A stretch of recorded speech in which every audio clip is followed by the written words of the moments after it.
Parents మెచ్చిన university సంకల్ Chand Patel university Gujarat.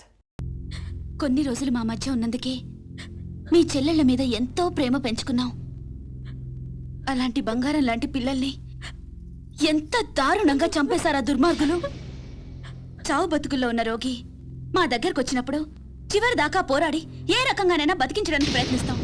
అలాగే మనకి న్యాయం దొరకనప్పుడు ఏ మార్గంలోనైనా సరే చివరి దాకా మనమందరం పోరాడాలి. అన్నా నువ్వు అను, వాళ్ళందరంతా చూస్తాం.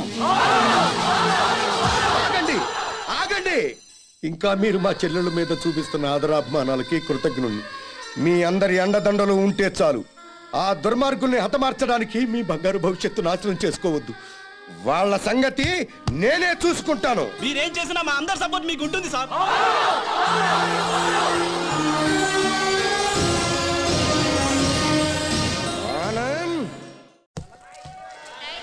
ఆనంద్, నేను రమ్మని చెప్పేదాకా వైజాగ్ నుండి రావద్దు.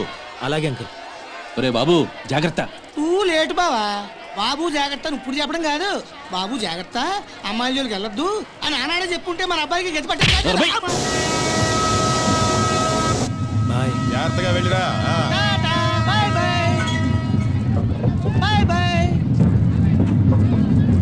క్లబ్కి వెళ్దాం. అది కాదు బావా. బావా ఏంట్రా? సద్దాం హుస్సేన్ పారిపోయి ఎక్కడో బొక్కలో దాక్కున్నాడు. అయినా అమెరికా వాడు పట్టేశారు. నీ కొడుకు బతుకు అంతే ఆ స్వామి చేతిలో. నోరు తెరిస్తే కదా పీకుతున్నావు, ఇప్పుడేం పీక్కుంటా. పిలిచి మాట్లాడవేంట్రా పిచ్చి వెధవా. హలో, స్టేషన్ మాస్టర్ అండి? ఎస్. 3వ ప్లాట్ఫామ్ మీద నుంచి బయలుదేరిన విశాఖ ఎక్స్ప్రెస్ లో నక్సల్స్ బాంబు పెట్టారు సార్. వాట్? అవును sir. Hello Moulali, hello Moula Ali.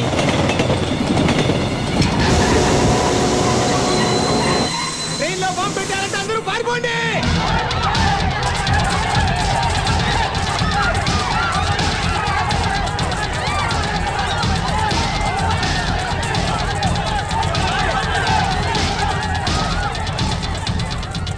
బాబు ఏమైంది? ట్రైన్లో బాంబు పెట్టారంటండి. బాంబా?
రఘు.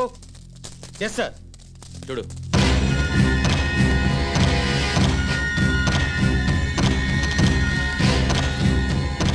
సార్, ఆనంద్ చచ్చిపోయాడు సార్.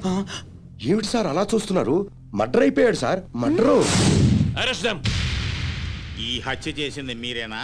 మాకంత అయోమయంగా ఉంది సార్. ఇక్కడ ఎవరేం మాట్లాడుతున్నారో మాకు అర్థం కావట్లేదు. మా అంతటా మేము పోలీస్ స్టేషన్కి వెళ్ళి చూసింది చూసినట్టు సాక్ష్యం చెప్పడానికి కోర్టుకు వస్తే. సాక్ష్యమా? దేని గురించి సార్? ఆనంద్ హత్య గురించి సార్. నా చెల్లెళ్ళు సీత గీత. ఆ సీత ఉన్నారో పారిపోయారో లేచిపోయారో వాళ్ళని పట్టుకుని ఆగండి సార్. ఆనంద్ని మా చెల్లెళ్ళు చంపటం మా కళ్ళారా మేమిద్దరం చూసాం సార్. ఆ సాక్ష్యం చెబుదామని మేమిద్దరం ఇక్కడికి వస్తే ఇదేమిటి సార్, అతి క్రూరంగా అతి దారుణంగా మేమే చంపామంటున్నారు. మీరే న్యాయం చెప్పండి సారు. అబద్ధం సార్, సీతాగీతలు చంపడం ఏమిటి? వాళ్ళు చంపే ఛాన్సే లేదు. ఎందుకు లేదు అంటే మా చెల్లెళ్ళు సీత గీత బ్రతికిలేరా?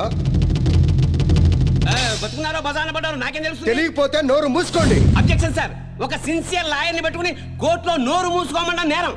మిస్టర్, అయ్యా మీరు గౌరవంగా మాట్లాడండి. హాయ్, మేం పల్లెటూరు వాళ్ళమండి. కోర్టులో ఎలా మాట్లాడాలో తెలియక కాస్త నోరు జారామండి. It's all right. అయ్యా లాయర్ గారు, ఇది కోర్టు కాబట్టి బ్రతికిపోయావు. ఇదే బయట అయితే నరికి పారేసేవాడిని. అయ్యా జడ్జి గారు, లాయర్ గారికి సారీ చెప్పానండి. చెప్పాడు సార్. ఓకే ఓకే, మీరు చూసినంత చెప్పండి. మా చెల్లెళ్ళు ఇద్దరు రైల్వే స్టేషన్ రైలు ఎక్కడం చూసామండి. ఆదరాబాదరాగా మేమిద్దరం వెళ్ళి రైలు ఎక్కామండి. ఊరు బయటికి వెళ్ళిన తర్వాత రైలు ఆపి ఆ అబ్బాయిని అతి దారుణంగా చంపారండి. చంపేసి పారిపోతుంటే జరిగిందేదో జరిగిపోయింది, తిరిగి రమ్మని చెప్పావు సార్. మేం రావు, చంపాల్సిన వాళ్ళందరి చంపేసి కానీ మీ దగ్గరికి రావని చెప్పి వెళ్ళిపోయారండి. ఎక్కడికి వెళ్తున్నారమ్మా అని మా ఆవిడ అడిగితే మా అన్న దగ్గరికి అని చెప్పారండి. అన్నా అన్న ఈ మాట విన్నారు కదా, note this point sir. Lawyer గారు, అన్నంటే ఈ అన్న కాదండి. మరి ఏ అన్న సార్? అడవిలో అన్న. ఆ అన్న దగ్గరే ఉంటాం. అక్కడికైతే ఎవరూ రారు. ఆ అన్నే మాకు అండ, ఆ అన్నే మాకు కొండ అని అన్నారండి. ఎవరు బాబు ఆ కొండ?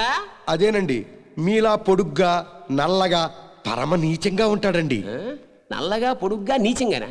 ఎవరా పెద్ద మనిషి? వాడు పెద్ద మనిషి కాదండి, పెద్ద ఎదవ. వీరప్పను, మీసాల వీరప్పను. ఎలాగైనా మా అమ్మాయిల్ని పట్టుకోమని చెప్పండి సార్. మా చెల్లెలను పట్టుకుంటే వీరప్పని దొరుకుతాడు, వీరప్పని పట్టుకున్నా మా చెల్లెలు దొరుకుతారు. ఒక్క దెబ్బకి ముగ్గురు దొరుకుతారయ్యా. 3 రాష్ట్రాల సమస్య కూడా తీరిపోతుందయ్యా. మళ్ళీ ఇలాంటివన్నీ జరగకుండా ఉంటాయండి. వెంటనే అడవికి వెళ్ళి పట్టుకోమనండి సార్. కొద్దిగా మన ఇన్స్పెక్టర్ గారిని పోలీసుల్ని అడవికి పంపితే పని అయిపోతుందయ్యా. ఎవరి పని? మీ అందరి పని. ఈ కేసులో మేమే ప్రత్యక్ష సాక్షులం, నిందితురాళ్ల ఆచూకీ కూడా చెప్తాం అని చెప్తున్న ఈ స్వామి కనకమహాలక్ష్మి దంపతుల మాటల్ని పరిగణనలోకి తీసుకుని ఈ హత్యలో సీతా గీతలు చేశారనే అనుమానంతో పోలీస్ డిపార్ట్మెంట్ని సత్యమంగళం అడవుల్లోకి వెళ్ళి సీతా గీతలతో పాటు వీలైతే వీరప్పన్ని కూడా పట్టుకోవాల్సిందిగా ఆదేశాలు జారీ చేయటమైంది.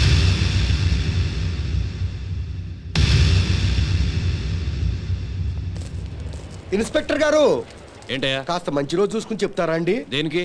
అదే అన్నయ్య గారు, వీరప్పనున్నాడే అతను ఉండే అడవిలోకి బయలుదేరడానికి వస్తామండి. వెళ్ళొస్తామండి. నల్ల కోట్నే దడదడలాడిస్తున్నారు. ఇంకా లేట్ చేస్తే మిమ్మల్ని కూడా మందులో చిప్స్ లాగా నంచుకు తినేస్తాడు. రాంగ్ టైములో కుళ్ళు చోకులే మాకు. ఏ టైములో ఏం చెయ్యాలో మాకు తెలుసు.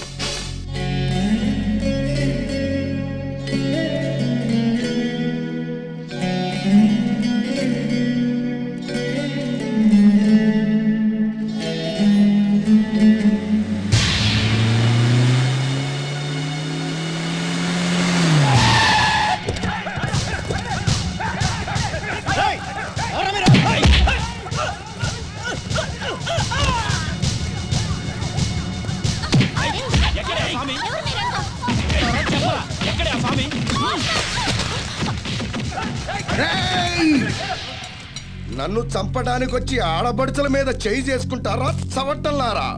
మీలో మీలో మీలో కలేజా ఎవరికున్నా సరే నన్నట్టుకోండిరా.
ఎవడరా మిమ్మల్ని పంపింది?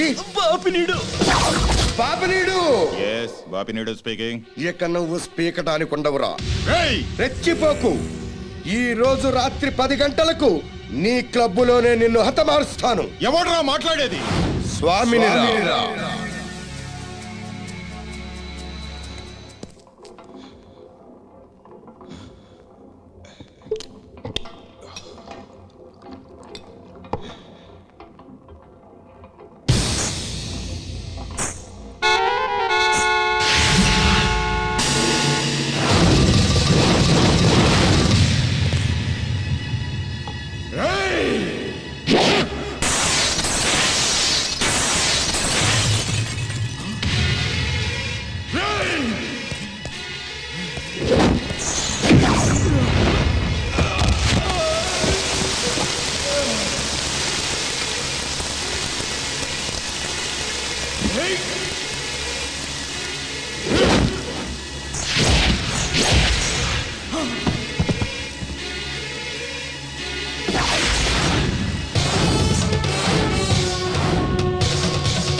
నన్ను చంపొద్దండి.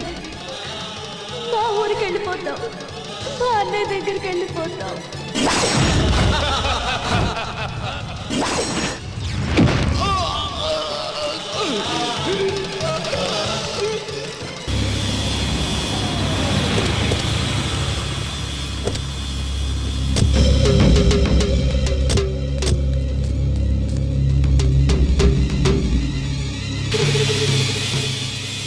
సార్ ఈ హత్య ఎలా జరుగుతుందంటారు? ఇప్పుడేగా వచ్చాం. కోటేశ్వరరావు గారు మీరేం కంగారు పడకండి, మనం పోలీస్ సెక్యూరిటీ పెట్టించుకుందాం. పోలీసులు ముఖ్యమంత్రిని కాపాడడానికి నానా పాటలు పడతా ఉంటే ఇంక మిమ్మల్ని ఏం కాపాడతారండి? కరెక్ట్ గా చెప్పావురా బామ్మరిది. నా థింకింగ్ ఎప్పుడు కరెక్ట్ గానే ఉంటుంది బావా. అందుకే ఓ 25-30 లక్షల రూపాయలు నా పేరుని పెట్టావనుకో, ఓ చిన్న ఇల్లు కొనుక్కుని చచ్చిపోయినోడు పెద్దదినన్నాడు స్టీల్ గ్లాస్ మీద పేరు రాయించుకున్నట్టు నా ఇల్లు మా బావ ధర్మం అని నీ పేరు రాయించుకుంటాను బావా. ఏమయ్యా, మంచి చెడు లేకుండా నోటికి ఏదొస్తుంది ఒకటమేనా? ఆడెప్పుడు జరిగేదే చెప్తాడు. మీకేమైనా పిచ్చెక్కిందా? బాలవాక్కు బ్రహ్మవాక్కు అని బామ్మది వాక్కు బ్రహ్మవాక్కు ఏమిటండి? ఏయ్ బామ్మర్ది, ఆ స్వామి వాడి పెళ్ళాం పోతే ₹1,00,00,000 రాయించు, నేను పోతే ఆస్తి మొత్తం రాయించుకోరా. అయినా నీకేం కాదులే బావా, 100 ఏళ్ళు బతుకుతావు. బావమరిది అంటే బ్రతకూరేవాడు అని అర్థం. బతకగోరేవాడు అయితే ఆస్తి ఎందుకు రాయమంటావు? నేను బతకూరినంత మాత్రం మా బావ బతుకుతాడు. ఆ స్వామి బతకనివ్వాలి కదా. అనుమానం లేదు రఘు, ఈ మర్డర్ కూడా ఆ స్వామి చేసి ఉంటాడు. ఇన్ని మట్టలు చేస్తున్నా కూడా మన డిపార్ట్మెంట్ చిన్న క్లూ కూడా దొరకకుండా చేస్తున్నాడు. అది కదా హైలైట్. ఏంటా అర్ధరాత్రి పూట? ఏం లేదండి, స్టేట్ క్లబ్ ఓనర్ బాపిరెడ్డి గారిని చంపిన వాళ్ళని నేను ప్రత్యక్షంగా చూశానండి. ఎవరు? నా చెల్లెళ్ళు సీత గీత సార్. అలానా? ఆ. ఎలా చంపారు సార్ తమరు చెల్లెళ్ళు? రోట్లో కందిపప్పుని రోకలితో దంచినట్టు దంచి నీళ్ళల్లో ముంచి చంపేశారు సార్. అబ్బా మీ చెల్లెళ్ళకి సపోర్ట్ గా ఆ వీరప్పన్ కూడా వచ్చాడా సార్? వీరప్పన్ రాబట్టే కదా సార్ మా చెల్లెలను పట్టుకోలేకపోయాను. అవునా? తుపాకీతో భయపెట్టాడా సార్? లేదండి, ఏనుగు దంతంతో పొడుస్తానికి వచ్చాడు సార్. ఏంట్రా నువ్వు పోలీసులతో ఆడుకుంటావురా? జడ్జి గారు, జడ్జి గారు, ఈ సమాజంలో న్యాయం జరగదా? న్యాయం చేతులు ఎంత పొడవైనా సాగుతాయంటారు. మరి అదే నిజమైతే ఈ రోజు స్టేట్ క్లబ్ ఓనర్ హత్య జరిగేది కాదు కదా అంటున్నాడయ్యా స్వామి. సార్ ఏమి సార్ అయ్యా, మీరు ఆ రోజే అడవికెళ్ళి అతని చెల్లెళ్ళని పట్టుకుని ఉంటే ఈ రోజు ఈ మర్డర్ జరిగేదా? జరిగేది కాదు సార్. అంటే స్వామి చెప్పినట్టు మీరు డ్యూటీ చేయకుండా తప్పతాగి పడుకుంటున్నారు అన్నది నిజం అన్నమాట. Sorry sir. I don't want your explanations. మీరు ఈ రోజే సత్యమంగళం అడవులకు బయలుదేరి వెంటనే సీతా గీతల్ని పట్టుకోండి. వీలైతే వీరప్పని కూడా. ఓకే సార్, ఈ రోజే బయలుదేరుతాం సార్. ఓకే. నీ ప్లాన్ నాకు తెలుసు అని నువ్వు జడ్జి గారికి ఫోన్ చేసి మమ్మల్ని అడవికి పంపించి నువ్వు కోటేశ్వరకు చెక్ పెట్టాలనే